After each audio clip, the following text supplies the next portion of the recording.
चलो, तो हम लोगों को एक टर्म पढ़ना है, वो टर्म क्या है? परमिटिविटी ऑफ फ्री स्पेस, जिसके बाद हम ये पढ़ेंगे कि डाइलेक्ट्रिक कांस्टेंट क्या होता है। आज का टॉपिक है, ठीक है। मैंने कहा परमिटिविटी ऑफ फ्री स्पेस, या फिर हम इसको स्पेस में भी पढ़ सकते हैं और मीडियम के लिए भी पढ़ सकते हैं, ठीक है।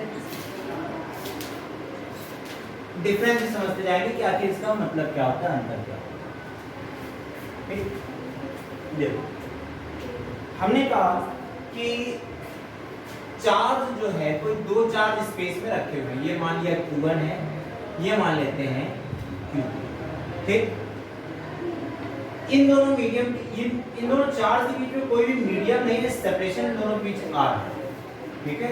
कोई भी मीडियम नहीं है।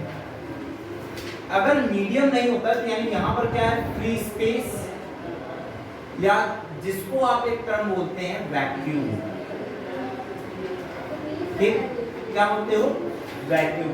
तो मैंने कहा कि वैक्यूम में जो फोर्स लग रहा होता है वो क्या होता है, 1/4 पाई एप्सिलॉन के साथ में आप नॉट लगाते थे, और आपने कहा Q1 Q2/R², यानी ये क्वांटिटी ऐसी है जो फोर्स को अफेक्ट कर रही है। तो हम इसको ऐसे बताते हैं कुछ कि भाई पार्टिकल के बीच में जो मीडियम है वो दोनों पार्टिकल के बीच के फोर्स को अफेक्ट कर रहा है। तो वो फैक्टर जो दो पार्टिकल के बीच में इलेक्ट्रोस्टैटिक फोर्स को डिटरमाइन करने में हेल्प करता है, उसको हम क्या कहते हैं, परमिटिविटी। हर मीडियम की परमिटिविटी अलग होती है। मुझे जहां तक याद आ रहा है, मैंने शायद आपको बताया था वाटर की परमिटिविटी केस कप्पा 80 बताया था क्या? चलो ध्यान रखो, अगर फ्री स्पेस होता तो हम एप्सिलॉन नॉट लिखते हैं, ठीक है।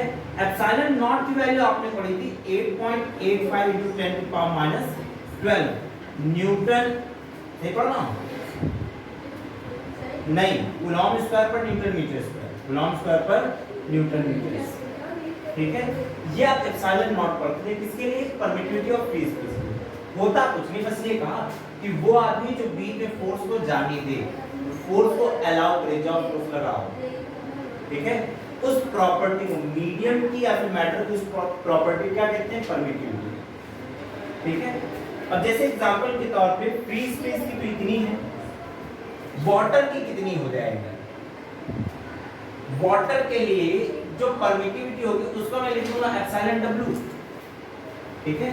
एप्सिलॉन W कहने का मतलब ये हो जाता है कि जो एप्सिलॉन W है वो एप्सिलॉन नॉट का, यानी फ्री स्पेस का के टाइम्स होगा, जिसको आप स्टैंडर्ड लैंग्वेज में कप्पा बोल देते हैं, ठीक है, के टाइम्स एप्सिलॉन। यानी कि किसी मीडियम की जो परमिटिविटी होती है वो फ्री स्पेस से ज्यादा होती है। के की जो वैल्यू होती है हमेशा 1 से बड़ी होती है, ठीक है। के की जो वैल्यू हमेशा 1 से बड़ी होती है और इनफिनिट से थोड़ा सा कम होती है। ये इसकी रेंज मानी जाती है, ठीक है। कुछ बात समझ में आ रही है? मुद्दा तो ये आता है कि आखिर ये के क्या है, ठीक। उसी के को कहते हैं डाइलेक्ट्रिक कांस्टेंट, वही मेन मुद्दा पढ़ने। ये तो एब्सोल्यूट परमिटिविटी मैंने पढ़ा, क्या पढ़ा है?